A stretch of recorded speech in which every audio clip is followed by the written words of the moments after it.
በማዕከላዊ ኢትዮጵያ ክልል እንደ ሀገር ለ50ኛ ጊዜ የሚከበረውን ዓለም አቀፍ የሴቶች ቀን በተለያዩ ዝግጅቶች በሆሳዕና ከተማ ተከብሯል። በመርሃ ግብሩ ዓለም አቀፉ የሴቶች ቀንን ምክንያት በማድረግ በክልሉ ሴቶችና ሕጻናት ጉዳይ ቢሮ የተዘጋጀውን ኤግዚቢሽንና ባዛርም የክልሉ ርዕሰ መስተዳድር ዶክተር እንዳሻው ጣሰውና ሌሎች የክልሉ ከፍተኛ የስራ ኃላፊዎች መርቀው ከፍተዋል። በባዛሩም የባልትና ውጤቶች፣ አትክልትና ፍራፍሬን ጨምሮ የተለያዩ ባህላዊ አልባሳት፣ ጌጣጌጦችና ለምግብነት የሚያገለግሉ ምርቶችም ቀርበዋል። በኤግዚቢሽንና ባዛሩም በክልሉ በተለያዩ መዋቅሮች በልማት ህብረት የተደራጁ ሴቶች የተለያዩ ምርቶቻቸውን አቅርበዋል። በዚህ ሁኔታ ላይ መልእክት ያስተላለፉት የክልሉ ርዕሰ መስተዳድር ዶክተር እንዳሻው ጣሰው ዕለቱ የሴቶች እኩልነት የተረጋገጠበት፣ ጥያቄያቸው ምላሽ ማግኘት የጀመረበትና ትግላቸው ውጤት ማምጣት የጀመረበት ዕለት መሆኑን ጠቅሷል። ለመብታቸው ያደረጉትን ትግል በሀገር ዘላቂ ሰላም ላይም መድገም እንዳለባቸው አሳስበዋል። የሴቶች እኩልነት የተረጋገጠበት፣ የሴቶች ጥያቄ መመለስ የጀመረበት የማርች 8 የትግል ውጤት የሆነው ቀን ላይ እንኳን አደረሳችሁ፣ እንኳን አደረሰን።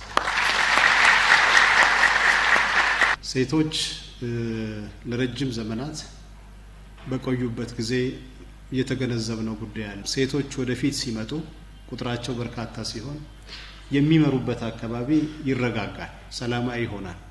ስርቆሽ፣ ሌብነት፣ ኢፍትሐዊ የሆኑ ጉዳዮችም አይፈጸሙም። ሴቶች በሚመሩበት አካባቢ የተሰጣቸው ስራ በጣም ውጤታማ ነው የሚሆኑት።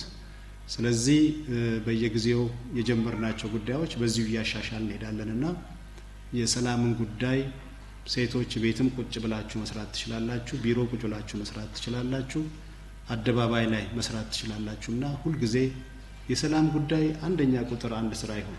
ሰላም በደፈረሰ ቁጥርና የሰላም ችግር ባለበት ቦታ የመጀመሪያው ተጠቂ የሚሆኑት ሴቶች ናቸው። ማርች 8ን ስናስታውስ ሴቶች የሰላም ደጀን፣ የሰላም ጠበቃ መሆን እንዳለባችሁ ሁልጊዜ እያስታወሳችሁ መስራት መቻል አለባችሁ። ሴቶች በሁሉም መስክ ተጠቃሚ ማድረግ ለሀገረ መንግስት ግንባታው የጎላ ፋይዳ እንዳለው ጠቅሰው ይህንኑ የማጠናከር ስራም ይሰራል ብሏል። የሴቶች ተጠቃሚነት የተጀመሩ ስራዎች አሉ፣ ግን ገና ናቸው። በስራ ዕድል ፈጠራ፣ በጤና፣ በትምህርት፣ በልዩ ልዩ ዘርፎች የተጀመሩ ስራዎች አሉ። ይሄን እኛና እናንተ ሆነን ጠንክረን በመስራት አሁን ያለውን ደረጃ ከፍ እናደርገዋለን፣ እናሻሽለዋለን። ብልጽግና ለዚህ ስራ ወገቡን ይዞ ከሁሉም ስራ በፊት አስቀድሞ የሚሰራ ፓርቲ ነውና ይሄን ለመስራት ባለፉት 5-6 ዓመቶች የሰራቸው ስራዎች አሉ። በቀጣይ ይሄ ሴትና ተመልሳችሁ ስትገናኙ የምታገኛቸው መላው የክልላችን ሴቶች ተባብራችሁ ይሁንታችሁን ከሰጣችሁት ሴቶች ላይ የጀመርናቸውን ስራዎች አጠናክረን በጥፍ የምንቀጥል መሆናችንን በዚሁ አጋጣሚ ያረጋግጣል።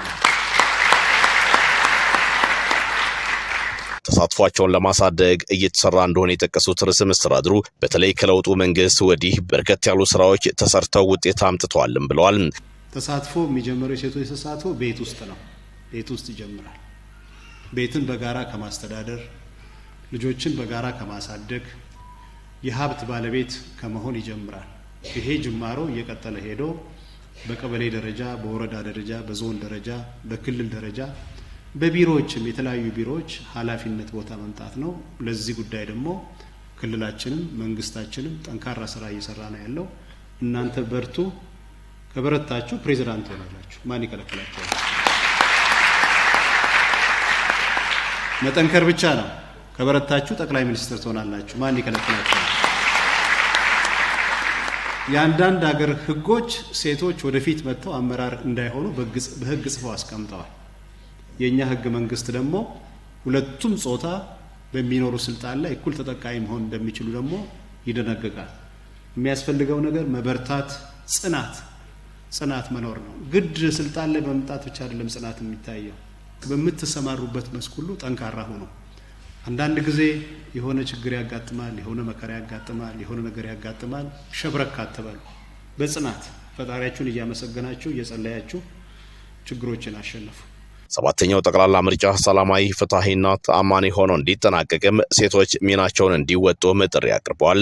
በዚህ ዓመት የምናከናውነው አገራዊ ምርጫ ላይ 2 ዓላማዎች ተቀምጠዋል። አንደኛውን ዓላማ እዚህ በግልጽ መናገር እችላለሁ።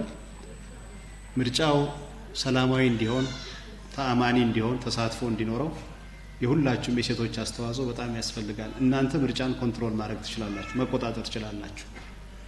ከዛ በኋላ ደግሞ ተፎካካሪ ፓርቲዎች በሰሩት ስራ ለወደፊት ባላቸው ተስፋ እየመዘናችሁ ማየት ነው። እኔ በግሌ ሁልጊዜ የሚሰማኝ እኛ የምንታገለው ለሴቶች ብልጽግና ነው። ሴቶች የሚታገሉትም ለብልጽግና መሰለኝ።